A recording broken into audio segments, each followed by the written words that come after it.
Hi welcome back to IC academy. ఈరోజు జరిగిన engineering chemistry first year chemistry subject ఈరోజు జరిగింది కదా ఎగ్జామ్ కొన్ని బ్రాంచెస్కి 8th ఈరోజు డేట్ 8th. ఈరోజు జరిగిన పేపర్ అయితే ఒకసారి చూద్దాం ఎలా ఇచ్చినాడు, మనం ఏవేవి రాసాం కరెక్ట్గా అనేది ఒకసారి రివ్యూ చేద్దాము. సో దట్ మనం ఎంతవరకు కరెక్ట్ రాసామని ఒక క్లారిటీ వస్తుంది.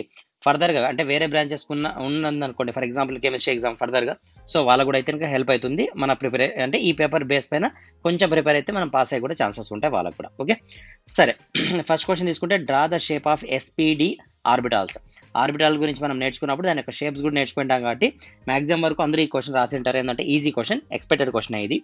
తర్వాత right the electronic configuration of chlorine, తర్వాత క్రోమియం అండ్ కాపర్. సో దీనికి సంబంధించిన ఎవరైతే నేర్చుకుంటారో అంటే ఆల్రెడీ ఈ టాపిక్స్ ప్రిపేర్ అయిన వాళ్ళు మాత్రమే రాసింటారు. ఎందుకంటే ఇది ప్రీవియస్గా నంబర్ ఆఫ్ టైమ్స్ రిపీట్ అయిన బిట్ అయితే కాదు. సో 50-50 ఛాన్సెస్ ఉంది ఈ క్వశ్చన్ రాసేకి. సో మీరు కనుక రాసింటే good. Next define solution, classification of solution base on solubility. So solution రాసి దాని గురించి కొంచెం ఎక్స్ప్లెయిన్ చేస్తే ఇంకా మీకు సరిపోతుంది, అంతకంటే ఎక్కువ అవసరం లేదు. తర్వాత define pH and calculate the pH of 0.001 m. తర్వాత హెచ్సిఎల్కి సంబంధించి write the applications of lithium ion battery. Lithium ion battery మనం ఎక్కడ యూజ్ చేస్తాము, జనరల్గా ఈ మధ్య చాలా చోట్ల యూజ్ చేస్తున్నాం కాబట్టి మీరు ఏం రాసినా కూడా కరెక్ట్ అవుతుంది. Okay next right the short notes on composition cell అంటే తెలుసు కదా. సో ఇది కూడా ఎక్స్పెక్టెడ్ క్వశ్చన్ అండ్ మాక్సిమం వరకు అందరూ కరెక్ట్ రాసింటారు. ఈ క్వశ్చన్ కూడా రాసింటారు, ఇది కూడా రాసింటారు. సో కొంచెం అన్ఎక్స్పెక్టెడ్ క్వశ్చన్, కొంచెం అంటే మీడియంగా యావరేజ్గా ఉన్న క్వశ్చన్ ఇచ్చింది ఏదంటే second question. Okay next question చూద్దాం. Write the disadvantages of using the hard water in industry. So ఇది మాక్సిమం జనరల్ క్వశ్చనే కదా, అంటే మీరు జనరల్గా రాసినా కూడా అంటే కరోజన్ పడుతుంది, ఇలా జనరల్ టెస్ట్లో రాసినా కూడా మీకు ఇక్కడ మార్క్స్ పడతాయి. సో ఇది కూడా easy question. Next defined liquid crystals, right there applications. Liquid crystal అంటే ఏంది, దానికి సంబంధించిన అప్లికేషన్ ఏంది, 8th క్వశ్చన్ అయితే ఇవ్వడం జరిగింది. Defined fuel, right the composition and uses of LPG. So ఇది మనం రాయలేమా, అందరూ రాసింటారు, మాక్సిమం వరకు 90% స్టూడెంట్స్ రాసింటారు, ఇది జనరల్ క్వశ్చన్. తర్వాత define the following terms, pollutant అంటే ఏంది, కంటామినేట్ అంటే ఏంది, సింక్ అంటే ఏంది. ఇది కూడా జనరల్ టాపికే కాబట్టి ఇది కూడా అందరూ రాసింటారు. సో ఇంపార్టెంట్ టాపిక్ ఇది, అంటే ఎక్స్పెక్టెడ్ క్వశ్చన్ ఇది కూడా. సరే మనం ఎస్ఏ క్వశ్చన్స్ చూద్దాము. మనం షార్ట్ ఆన్సర్ క్వశ్చన్లు అయితే జస్ట్ 1 క్వశ్చన్ ఉంది, మనం కొంచెం టఫ్ అనిపించే క్వశ్చన్, అన్ఎక్స్పెక్టెడ్ క్వశ్చన్, అంతే టఫ్ కాదు, అన్ఎక్స్పెక్టెడ్ క్వశ్చన్. రిమైనింగ్ 9 కూడా ఈజీ క్వశ్చన్స్. తర్వాత మనం ఎస్ఏ టైప్లో 11th క్వశ్చన్ చూస్తే వాట్ ఆర్ క్వాంటమ్ నంబర్స్. అంటే ఫర్ ఎగ్జాంపుల్ క్వాంటమ్ నంబర్ అంటే ఏంటి, దానికి సంబంధించిన కొంచెం ఎక్స్ప్లెనేషన్ రాసినా కూడా ఇక్కడ సరిపోతుంది, అంతకంటే ఎక్కువ లేదు ఈ క్వశ్చన్కి. Next define molarity and normality. Easy question కదా, ఇది నంబర్ ఆఫ్ టైమ్స్ రిపీట్ అయిన క్వశ్చన్ కాబట్టి అందరూ ఈ 2 క్వశ్చన్స్ అయితే మాక్సిమం స్టూడెంట్స్ అందరూ ప్రిపేర్ అయిన వాళ్ళు అందరూ కూడా రాసింటారు ఎగ్జాక్ట్గా. Next 13th question right any 5 differences between the properties of ionic compound and covalent compound. So ఇది కూడా general question, number of times 1-2 సార్లు కాదు, ప్రతి పేపర్లో కూడా రిపీటెడ్గా వస్తానే క్వశ్చన్ ఇది. తర్వాత అర్గీనియస్ థియరీ ప్రకారం యాసిడ్ అంటే ఏంది, బేస్ అంటే ఏంది, న్యూట్రలైజేషన్ అంటే ఏంది. సో ఈ థీరమ్స్ రాస్తే ఇంకా సరిపోతుంది కాబట్టి ఇది కూడా ఎక్స్పెక్టెడ్ క్వశ్చన్. ఎందుకంటే యాసిడ్ అండ్ బేసెస్లో మనకి ఎక్కువ లేవు, లిమిటెడ్ టాపిక్స్ ఉన్నాయి కాబట్టి అదే క్వశ్చన్ వచ్చింది. ఇది కూడా చాలా అంటే చాలా easy question. Next 14th question defined galvanic cell. ఇది లాస్ట్ క్వశ్చన్ పేపర్, అంటే మనం మండే రోజు డిస్కస్ చేసినాం కదా 6th. సో సేమ్ క్వశ్చన్ వచ్చింది కదా మనకి ఇక్కడ, రిపీటెడ్ క్వశ్చన్. ఇది కూడా చాలా ఈజీ క్వశ్చన్.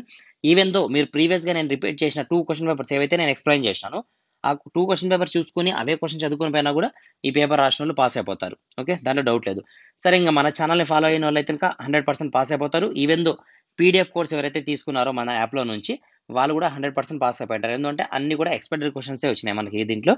సో పాస్ మాత్రం ఏమాత్రం డౌట్ లేదు, 100% మనం 50+ కూడా ఎక్స్పెక్ట్ చేయొచ్చు ప్రతి ఒక్కరు కూడా. ఓకే నెక్స్ట్ క్వశ్చన్ తీసుకుంటే డిఫైన్డ్ రస్టింగ్ ఆఫ్ ఐరన్ అంటే ఏంది, కరోజన్ అంటే ఏంది, రస్టింగ్ ఆఫ్ ఐరన్ ఏంది, తర్వాత mechanism of rusting of corrosion అంటే ఎలా జరుగుతుంది అనే ప్రాసెస్ని మనం ఎక్స్ప్లెయిన్ చేసినా సరిపోతుంది.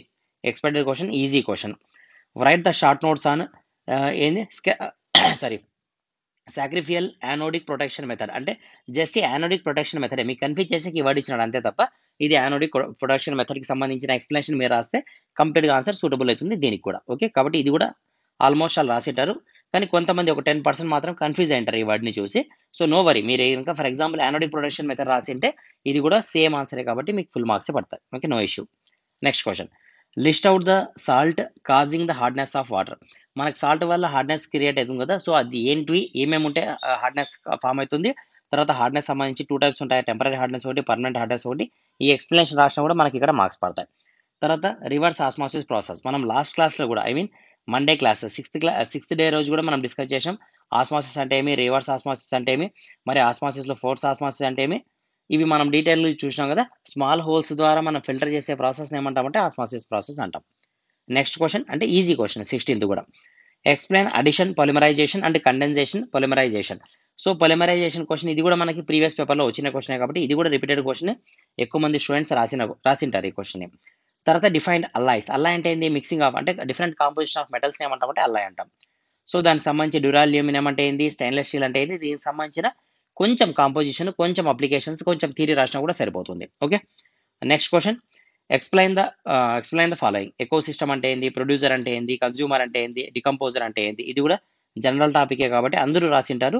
కానీ జనరల్గా రాసింటాం కాబట్టి ఇక్కడ ఫుల్ మార్క్స్ పడవు, మనకు కొంచెం నామినల్గా పడతాయి. మనకు వెయిటేజ్ ఎంత ఉంది, 6 మార్క్స్ కదా, అంటే ఒక్కోదానికి 1.5 మార్క్ కదా, కాబట్టి మీరు జనరల్గా రాస్తే మినిమం 1 మార్క్ అయితే పడుతుంది, నో డౌట్ దాంట్లో. ఓకే, సరే next question. Right the short notes on global warming.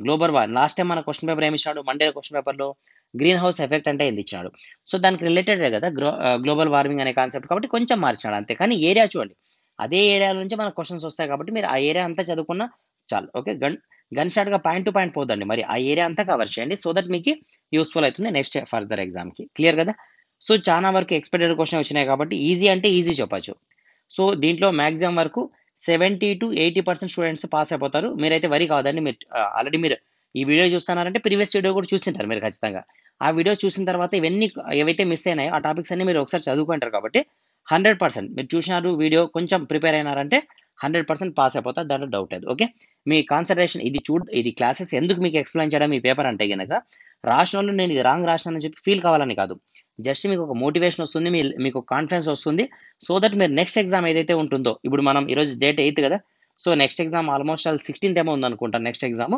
So 16 ఎగ్జామ్కి కొంచెం స్ట్రాంగ్గా ప్రిపేర్ అవుతాము, కొంచెం బాగా ప్రిపేర్ అయ్యి కాన్ఫిడెన్స్గా ఎగ్జామ్ రాస్తామనే ఆలోచనతో ఇవన్నీ చెప్పడం జరుగుతుంది అంతే. ఓకే, సరే ఈ వీడియోని అయితే ఇక్కడతో స్టాప్ చేద్దాం. మెకానికల్ వాళ్ళకైతే నెక్స్ట్ ఎగ్జామ్ ఏముంది, ఇంజనీరింగ్ మెకానిక్స్ ఉంది కదా, దీనికి సంబంధించిన ఎక్స్ప్లెనేషన్ కూడా అంటే ఏవి ఇంపార్టెంట్ క్వశ్చన్స్ ఇవన్నీ కూడా నేను మరీ షార్ట్గా అంటే ఇదే రోజే మీకు ఆ వీడియో కూడా అప్లోడ్ చేస్తాను, మిస్ కాకుండా ఆ వీడియో కూడా చూడండి. ప్లస్ ఈ వీడియోని కూడా మీకు ఇంపార్టెంట్ అనిపిస్తే ఈజీ అంటే యూస్ఫుల్గా అనిపించింటే మీరు మిస్ కాకుండా లైక్ చేయండి. అదేవిధంగా మీకు ఏమైనా డౌట్స్ ఉంటే కామెంట్లో షేర్ చేయండి. ఫర్దర్గా మీకు దీనికి సంబంధించి అంటే ఫర్దర్ ఏమైనా క్లాసెస్ మీకు కావాలనుకున్నా కూడా యాప్కి సంబంధించిన లింక్, అదేవిధంగా టెలిగ్రామ్ సంబంధించిన లింక్ రెండు కూడా డిస్క్రిప్షన్లో ఉన్నాయి. మీరు జాయిన్ కాండి, యాప్ని డౌన్లోడ్ చేసుకోండి, ఒకసారి చూడండి. ఫ్రీ అయితే ఉండవు, అక్కడ నామినల్ ప్రైజెస్తోనే ఉంటాయి. ఫ్రీ కోర్సెస్ అయితే ఉండవు, మరి ఫ్రీ అనుకోదండి, నామినల్ ప్రైజెస్తో ఉంటాయి. ఒకసారి అయితే చూడండి. ఓకే, అదేవిధంగా ఈ వీడియోని మీ ఫ్రెండ్స్ కూడా షేర్ చేయండి, వాళ్ళకు కూడా యూజ్ అవుతుంది. ఎందుకంటే ఎగ్జామ్ టైం కదా, సో చాలా మంది స్టూడెంట్స్ సఫర్ అవుతా అంటారు, ఫెయిల్ అవుతామనే టెన్షన్తో బాధపడుతూ ఉంటారు కాబట్టి సో మీరు వాళ్ళకు కూడా షేర్ చేయండి, యూస్ఫుల్గా ఉంటుంది. Okay, thank you.